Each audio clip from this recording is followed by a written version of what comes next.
பத்திரிகை மற்றும் ஊடக நண்பர்களுக்கு வணக்கம். எனது பெயர் எம் மதன்குமார். நான் தலித் மனித உரிமைகள் பாதுகாப்பு கூட்டமைப்போட மாநில தலைவர்.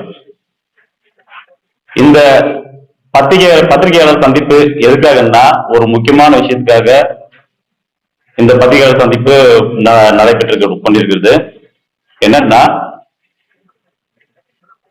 கடந்த டிசம்பர் மாதம் 23ஆம் தேதி கிருஷ்ணகிரி மாவட்ட ஆட்சியரிடம் நான் ஒரு புகார் மனு கொடுத்தேன். அந்த புகார் மனுல நான் என்ன சொல்லிட்டு வந்தேன்னா, பருகூர் சட்டமன்ற திமுக எம்எல்ஏ திரு மதியழகன் என்பவர்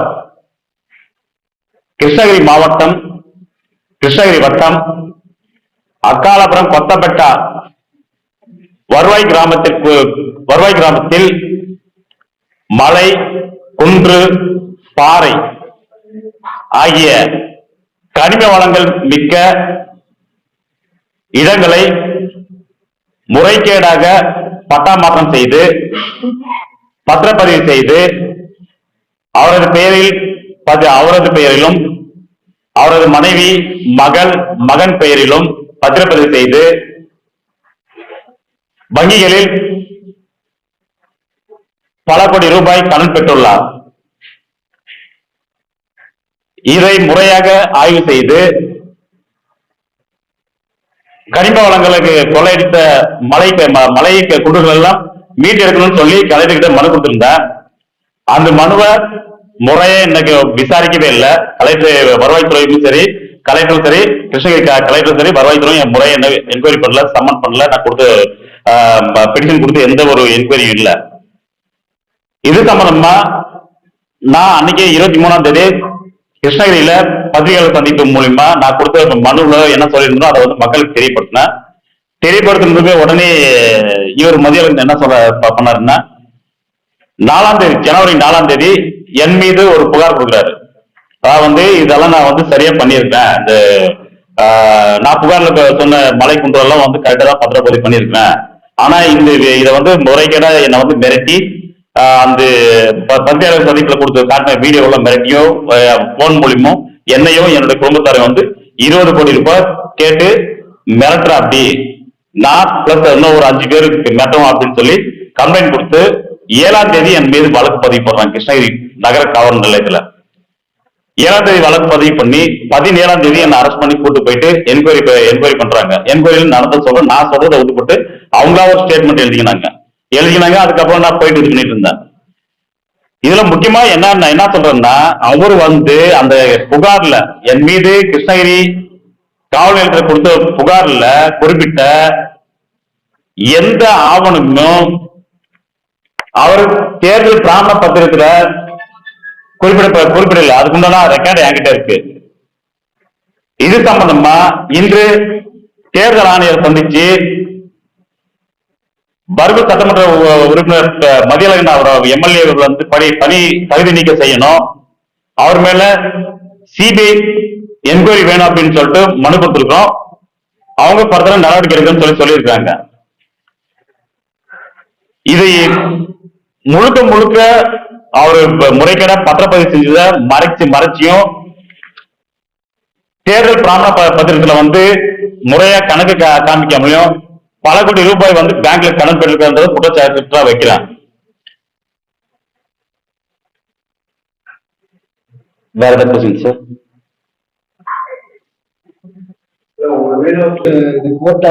கோர்ட் கேஸ் போடுறாங்க. நம்ம சைட்ல தான் தரப்பு நியாயம் வந்திருக்கு. என்னன்னா, தகுந்த ஆதாரங்களோட உங்களை நிரூபிச்சு சொல்லியிருக்காங்க.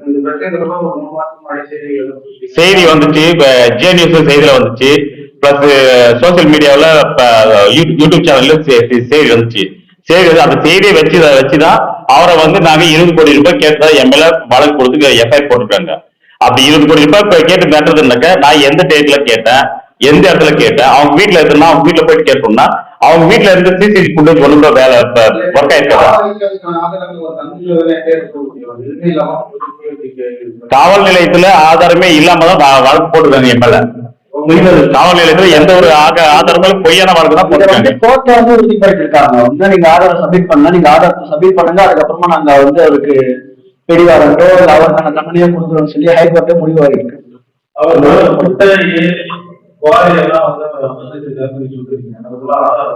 அந்த ஆதாரம் தான் அந்த ஆதாரம் எல்லாமே தான் இப்போ நான் தேர்தல் கமிஷன்ல கொடுத்துருக்கேன். தேர்தல் கமிஷன் கொடுத்துருக்கு. அவரே கம்ப்ளைண்ட்ல சொல்லியிருக்காரு. கிருஷ்ணகிரியில கொடுத்த கம்ப்ளைண்ட்ல சொல்லியிருக்காரு. அந்த கம்ப்ளைண்ட் அப்படியே எஃப்ஐஆர் போட்டிருக்காங்க. அந்த எஃப்ஐஆர் போட்டிருந்த ஆவணம் எதுவுமே அந்த தேர்தல் அபிடேவிட் ஆகல, ஒண்ணுமே அவரு கொடுக்கவே இல்லை. அப்படி தேர்தல் அபிடேவிட் கரெக்டா கணக்கு இருந்தா ஏன் அவர் இதை மறைக்கணும்? இல்லையா மேல நான் அவர் ஜெயின் பர்சன், அவர் தப்பு செய்யல. தப்பு செய்யாத ஏன் நான் ஏன் போய் அவர்கிட்ட இருக்கு போயிருப்பு கேட்க வேண்டிய அவசியம் எனக்கு இல்லையே. நான் ஏன் அவரை போய் மிரட்டணும்? மிரட்டிருந்தாக்கா அவர் ப்ரூவ் பண்ணிட்டுமே. இது போயிருப்பு கேட்டுன்னு சொல்லிட்டு இப்போ ப்ரூவ் பண்ணிட்டோம். எந்த இடத்துல கேட்ட, எத்தனை மணிக்கு கேட்ட, யார் போய் கேட்டோம். இது பொய்யா வளர்க்கறது பொய்யான கம்ப்ளைண்ட் கொடுத்து பொய்யான பதிவு பண்ணிருக்காங்க கிருஷ்ணகிரி நகர் காவல் ஆய்வாளர். இது சம்பந்தமா மதியழகன் மீதும் பொய்யான புகார் கொடுத்த மதியழகன் மீதும் பொய்யான வழக்கு பதிவு பண்ண காவல் ஆய்வாளர் மீதும் எஸ்சி வன்கொடுமை தடுப்பு சட்டத்தின் கீழ் நடவடிக்கை எடுக்க வேணும், அவங்க மேல வழக்கு பதிவுபடும் சொல்லிட்டு தேசிய எஸ்சி ஆணையத்திடமும் தமிழ்நாடு எஸ்சி ஆணையத்திடமும் டிஜிபி கிட்ட அவர்களிடமும் பிளஸ் ஹியூமன் ரைட்ஸ் கமிஷன்லயும் நான் தபால் மூலியமா மனு கொடுத்துருக்கேன். அது என்கொயரி எனக்கு அட்டாச்மெண்ட்ல வந்துச்சு. அது என்கொயரி என்ன பண்ணிட்டு என்கொயரி வரும்போது அதுக்குண்டான ஆவணங்கள் எல்லாமே எடுத்து போயிட்டு அவங்க கிட்டே சப்மிட் பண்ணுவேன். அவங்க கிட்டயும் நான் அந்த எஸ்சி வன்கொடுமை நடவடிக்கை எடுக்கணும்னு சொல்லிட்டு நான் கண்டிப்பா அதுக்கு உண்டான போராட்டம் பண்ணிட்டு தான் வருவேன். சரி அம்பா என்னுடைய அவர் எனக்கு எந்த மிரட்டலும் கொடுக்கும். நான் தான் மிரட்டன்னு சொல்லி அவர் கம்ப்ளைண்ட் கொடுக்குறாரு. 20 கோடி ரூபாய் கேட்டு நான் மிரட்டன்னு சொல்லி கம்ப்ளைண்ட் கொடுக்குறாரு. 20 கோடி ரூபாய் கேட்டு கம்ப்ளைண்ட் கொடுத்து அதுக்கு என்ன ப்ரூஃப் சொல்லுங்க? என்கிட்ட பக்கா எவிடன்ஸ் இருக்கு சார். என்கிட்ட பக்கா எவிடன்ஸ் இருக்குனால்தான் நான் கிருஷ்ணகிரியிலே போராடி பார்த்துட்டு இங்க சென்னை வரைக்கும் வந்துருவேன். சென்னையில தேர்தல் கமிஷனர் மீட் பண்றேன், சிபிஐ மினிஸ்டர் மீட் பண்றேன். இன்னும் எங்க வேணாலும் நான் போறதுக்கு ரெடி. என்கிட்ட ஆதார் கரெக்டா இருக்குது. நிறைய அமைப்புகள் இருக்காங்க. சார் இதுல கம்ப்ளைண்ட் கொடுக்குறாரு. கிருஷ்ணகிரி காவல் நிலையத்துல டிஎஸ்பி கிட்ட கம்ப்ளைண்ட் கொடுக்கும்போது A1 அகிஸ்ட்னு சொல்ற ஒரு ஆள் கொடுக்குறாரு. A1 அகிஸ்ட் தங்கதுரைன்னு சொல்லி அவர் எனக்கு பார்த்ததே கிடையாது. அவர் நான் பிப்ரவரி டிசம்பர் 23ஆம் தேதி கொடுக்க முன்னாடி 2 மாசம் முன்னாடி அவர் கம்ப்ளைண்ட் கொடுக்குறாரு. அந்த மனு மேல கலெக்டரேட்லயோ இல்ல ரெவன்யூலயோ எந்த ஒரு என்கொயரி கிடையாது. அதுக்கப்புறமா நான் இந்த தகவல் எல்லாம் எனக்கு இந்த டாக்குமெண்ட் எல்லாம் எனக்கு கிடைக்குது. நான் ஒரு கம்ப்ளைண்டா கொடுக்குறேன். கம்ப்ளைண்ட் கொடுத்ததுக்கு அப்புறமாவும் நான் கொடுத்த கம்ப்ளைண்ட் மேல எந்த ஒரு என்கொயரி கிடையாது. என்கொயரி எடுத்திருந்தாக்க அவங்க கூட்டு விசாரிச்சிருந்தா என் மேல எதுக்கு அவர் போய் கம்ப்ளைண்ட் கொடுக்குறாரு? என் மேல எதுக்கு வழக்கு வருது? அப்போ ரெவன்யூ பண்ற தப்ப ரெவன்யூ டிபார்ட்மெண்ட் சரி, கிருஷ்ணகிரி டிஸ்ட்ரிக்ட் பொறுத்த வரைக்கும் ரெவன்யூ டிபார்ட்மெண்ட்டோ போலீஸ் டிபார்ட்மெண்ட்டோ அவர் சொல்றது என்னவோ அதை மட்டும் தான் கேட்டு அவங்க சொல்றது என்னவோ அவங்க பண்றாங்க. இதுல இன்னொரு கூத்து என்னன்னா தங்கதுரை, மதன்குமார், இன்னொன்று சாமிநாதன், ஆறுமுகம், சவுந்தர், விமல். ஃபர்ஸ்ட் A1 அகிஸ்ட் தங்கதுரை என்ன கம்யூனிட்டி தெரியாது. மதன்குமார் நான் எஸ்சி சமூகம், சாமிநாதன் எஸ்சி சமூகம், 2 பேரும் எஸ்சி சமூகம் தெரியும். அடுத்தது ஆறுமுகம், சவுந்தரம் வேற கம்யூனிட்டி, விமலும் வேற கம்யூனிட்டி. இதுல ஆறுமுகம் சவுந்தரம் கிருஷ்ணகிரி முன்னாள் சட்டமன்ற உறுப்பினர், கிருஷ்ணகிரி தொகுதியோட திமுக முன்னாள் சட்டமன்ற உறுப்பினரோட செங்குட்டுவன், மிஸ்டர் செங்குட்டுவன் அவருடைய நெருங்கிய உறவினர்கள். ஒருத்தர் டிரைவர், இன்னொருத்தர் நிர்மல் என்றவர் கிருஷ்ணகிரி இப்ப இருக்கிற கரண்ட்ல இருக்க கிருஷ்ணகிரி சட்டமன்ற உறுப்பினர் அசோக் குமார் ஏடிஎம்கே அவருடைய அலுவலகத்துல ஒர்க் பண்றவர். இவங்க 3 பேரும் நான் எஸ்சி, அவங்க நான் எஸ்சி, நாங்க எஸ்சி. அப்போ 2 பேரும் எஸ்சியை மட்டும் நீங்க அவசரமா அரெஸ்ட் பண்றீங்க, அரெஸ்ட் பண்ணி எங்க மேல வழக்கு பதிவு பண்றீங்க. அவங்க 3 பேருக்கு மேல ஏன் நீங்க வழக்கு பதிவு போப்பா? எஸ்ஆர்ல பேர் கொண்டு ஆறுமுகன்றவரை அரெஸ்ட் பண்ணி கூப்பிட்டு வரீங்க. கூப்பிட்டு வந்துட்டு இருக்கு. அதுக்கப்புறம் தான் அவர்கிட்ட ஆச்சரிய முச்சரிக்கை எழுதி வாங்கி அனுப்ப அவங்கள்ட்ட அனுப்ப வேண்டிய அவசியம் என்ன? ஏவன குற்றவாளியா யாருன்னு எனக்கும் தெரியாதுங்க சார். அவங்க அரெஸ்ட் பண்ணலான்றது எனக்கு தெரியாது. அன்னைக்கு என்ன 13ஆம் தேதி ஜனவரி 13ஆம் தேதி அரெஸ்ட் பண்ணது ஒரே நேரத்துல நைட் 1:30 மணிக்கு என்ன காரியமுகத்துல பிரபாகரன் அப்படின்னு சொல்லிட்டு ஒரு எஸ்ஐ அரெஸ்ட் பண்றாப்படி, வெங்கடேஷ் பிரபு அப்படின்னு சொல்லிட்டு காவல் ஆய்வாளர் சாமிநாதனை ஒசூர்ல அரெஸ்ட் பண்றாப்படி. அரெஸ்ட் பண்ணி எங்க 2 பேரை மட்டும் தான் கொண்டு வராங்க. 2 பேருக்கிட்டே பொய்யா வாக்குமூலம் எழுதுவாங்க. பொய்யா அவங்களே டைப் பண்ணி அவங்களே ஒரு வாக்குமூலம் எழுதி வாங்குறாங்க. வாங்காத பணம் அவங்க கிட்ட வாங்காத என்கிட்ட பணமே ஒரு பைசா கூட ரெக்கவர் பண்ணல. ஆனா என்கிட்ட 4800 ரூபாய் ரெக்கவர் வாங்கின மாதிரியும், இப்ப என்கிட்ட வந்து 4800 ரூபாய் மொபைலும் வாங்கின மாதிரியும், சாமிநாதன் கிட்ட என்பவர்கிட்ட 5300 ரூபாய் பிளஸ் மொபைல் வாங்கின மாதிரியும் பொய்யான வாக்குமூலத்தை எடுத்து பண்ணி ஜட்ஜ் கிட்ட கொடுக்குறாரு. எதுக்காக அந்த மாதிரி வேலை செய்யணும் காவல் அதிகாரி? சார் கையெழுத்து போட்டு அதெல்லாம் அவரே இது பண்ணி மிரட்டி கையெழுத்து வாங்குறாங்க. நாங்க எழுதி கொடுத்த வாக்குமூலம் தனியா இருக்குது. அதுக்கு ரெக்கார்ட் வச்சிருக்கேன் நான் எழுதி கொடுத்த கைப்பட எழுதி கொடுத்த வாக்குமூலம் எங்க இருக்குது? நான் என்கிட்ட இருக்குது. ஆனா அவரு டைப் பண்ணி கணினியில டைப் பண்ணி கையெழுத்து வாங்குறாப்பி. கணினியில டைப் பண்ணி வாங்குறாப்பி. அதுல இன்னொரு கூத்து என்னன்னா, 1:30 மணிக்கு அரெஸ்ட் பண்ணி கூட்டு வர வீட்டுல இருந்து 1:30 மணிக்கு அரெஸ்ட் பண்ணி கூட்டு வராங்க. கூட்டு வரும்போது அதை கூட்டு வர இவருக்கு பிரபாகரன் அஸ்லாம் ஒரு லைன் வராரு. திமுக பிரமுகர் அவரு, திமுக கட்சியில இருக்கிறவரு. அவரு வந்து தூக்கிட்டீங்களா அவரை? தூக்கிட்டு இவ்வளவு நேரம் இன்னொன்னு தூக்கல அப்படின்னு அவரு லைஃப் வந்து அவரை ஒரு காவல் அதிகாரியை வந்து ஒரு சாதாரணமான ஒரு திமுக கட்சியில இருக்கிற ஒரு அஸ்லாம்ன்ற ஒரு நபரு அவருக்கு லைஃப் வந்து கேட்க வேண்டிய அவசியம் என்ன? இப்ப அசாமை பத்தி இப்ப நேற்று கூட கிருஷ்ணகிரியில ஒரு பரபரப்பு செய்தி வந்துச்சு. ஒரு பையன் ஒரு தம்பி ஒருத்தர் பேட்டி கொடுத்துருக்காரு. இந்த மாதிரி அசாம் கூட நான் ஒரு 8 வருஷம் வேலை செஞ்சுட்டு இருந்தேன். 8 வருஷம் வேலை செஞ்சா அவர் என்ன வந்து கஞ்சா விட்டு சொன்னாப்படி, கஞ்சா விட்டு இது பண்ணி அவரே என்ன போலீஸ்ல பிடிச்சிட்டு அப்படி அது வீடியோ ரெக்கார்டும் என்கிட்ட இருக்குது. அப்போ நீ என்ன பிசினஸ் பண்றன்னு எனக்கு தெரியாது, நீங்க என்ன பிசினஸ் பண்றீங்க, என்ன வேலை செய்யணும் தெரியாது, என்ன நீங்க ஃபாலோ பண்றீங்க, என்ன காரணத்துக்காக ஃபாலோ பண்ணுவீங்க? அப்போ ஒரு டிஸ்ட்ரிக்ட்ல நடக்கக்கூடிய விஷயம், அதுவும் ஒரு சட்டமன்ற உறுப்பினர் இந்த மாதிரி ஒரு முறைகேடா ஒரு பத்திர பதிவு பண்றாப்படி, அதை வந்து தேர்தல் கமிஷன் கிட்ட மறைக்கிறாப்படி அப்படின்ற விஷயத்த வந்து வெளியே கொண்டு வரா. வெளியே கொண்டு வந்த முறையை என்கொயரி பண்ணுங்க. அப்படி இல்லையா நான் கொடுக்குற பெட்டிஷனை கொண்டு எம்எல்ஏ கூட்டு விசாரிக்க கூடாதுன்னு சொல்லி ஏதாவது சட்டம் இருக்கா? அது ஆளுங்கட்சி எம்எல்ஏ கூட்டு விசாரிக்க கூடாது ஏதாவது சட்டம் இருக்கா? கூட்டு என்கொயரி பண்ணுங்க. என் கிட்ட இருக்கிற டாக்குமெண்ட் நான் கொடுக்குறேன். உங்ககிட்ட நீங்க எந்த தப்பு பண்ணாலும் உங்ககிட்ட டாக்குமெண்ட் இருக்குல்ல, நீங்க சப்மிட் பண்ணுங்க. சப்மிட் பண்ணி உங்ககிட்ட குற்றம்லாம் சொல்லிக்கோங்க. அதை விட்டு போட்டு 20 கோடி ரூபாய் கூட்டு மேட்டன்றீங்க. சரி அப்படியே நீங்க கொடுக்குறீங்க, டாக்குமெண்ட் கொடுத்துருக்கீங்க, எல்லாம் கொடுத்துருக்கீங்க, எல்லாம் வச்சிருக்கீங்க. இதுல சொல்றீங்க அதாவது வந்து முஸ்லிம் சகோதரருக்கு வந்து பட்டா கொடுத்தாங்க, 120 ஏக்கராவும் பட்டா கொடுத்துருக்காங்க. அவங்க 120 ஏக்கராவும் மலை குன்று பாறை தான். அவங்க கிட்ட இருந்து நான் பத்திரம் வாங்கிக்கிறீங்கன்னு சொல்றீங்க. அதுல ஷெட்யூல் போட்டிருக்காங்க 1947 67 என்பது ஷெட்யூல் போட்டிருக்காங்க, டி ஷெட்யூல். அந்த டி ஷெட்யூல்ல நான் சொல்லக்கூடிய சர்வே நம்பர் எதுவுமே இல்ல, மொட்டையா இருக்குது.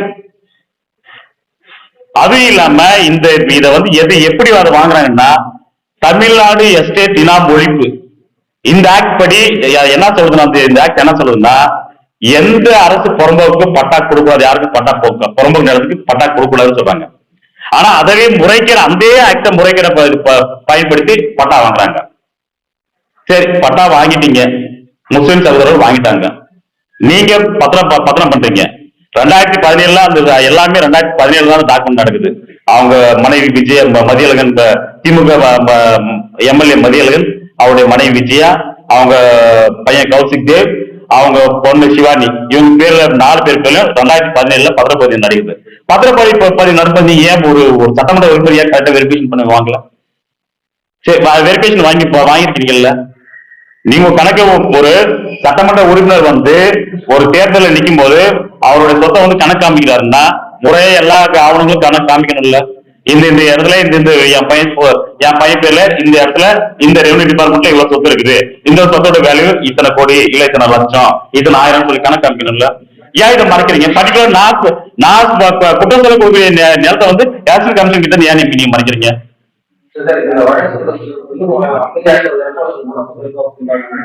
சார் இந்த வழக்கை வந்து அமைதியா இருக்கிறதுக்கு முடக்கிறதுக்கு இல்ல சார், இதை வந்து முறையா விசாரணை, அதாவது வந்து நாங்க கேட்கறது வந்து நாங்க பெட்டிஷன் கொடுக்குறோம்.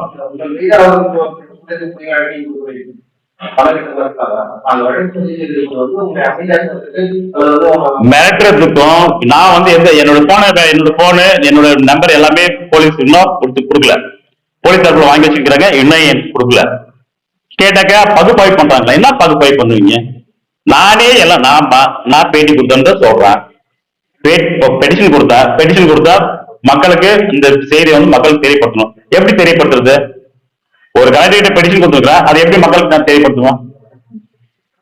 சோசியல் மீடியாவிலயோ இல்ல ஏதோ ஒரு பத்திரிகையாளர் சந்திப்புல தான் நான் மக்கள்கிட்ட தெரியப்படுத்தணும். அதுதான் இருக்கு. வேற எப்படி நான் தெரியப்படுத்துறது?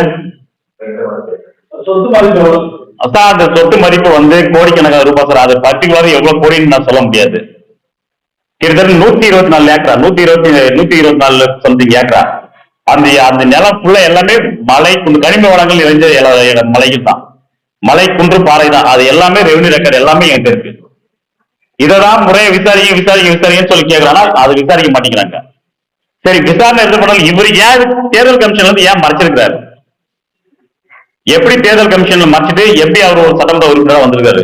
இதை எப்படி அந்த அரசு வந்து தமிழக அரசு வந்து எப்படி வேடிக்கை பார்த்துட்டு இருக்குது? இந்த விஷயம் வந்து இந்த 1.5 மாசமா போயிட்டு இருக்குது.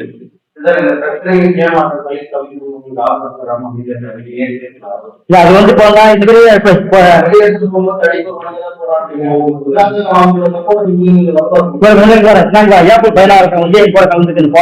சென்னையில பெரிய லெவல போராட்டம் பண்ண போனாங்க. தமிழக அரசு முதல் தேதி நடக்க எடுக்கலன்னா அடுத்த கட்ட சென்னையில பெரிய தமிழக அரசை ஒருங்கிணைச்சு ஏப்ரல் 16 ஒருங்கிணைச்சு சென்னையில பெரிய ஆர்ப்பாட்டம் பண்ண போறாங்க. போராட்டங்களா கடைசியா வந்து தமிழக அரசுக்கு தேர்தல் ஆணையத்துக்கும் என்ன ஒரு கோரிக்கை வைக்கணும்னா, இவருடைய வந்து சட்டமன்ற உறுப்பினர் பதவியை வந்து எம்எல்ஏ பதவி வந்து தகுதி நீக்கம் செய்யணும். அவர்கிட்ட அவர் முறைகேட பத்திரப்பதிவு பண்ணி வச்சிருக்கிற நிலமெல்லாம் ரெக்கவரி பண்ணணும். இவர் மேல சிபிஐ வழக்கு கொண்டு வரணும்.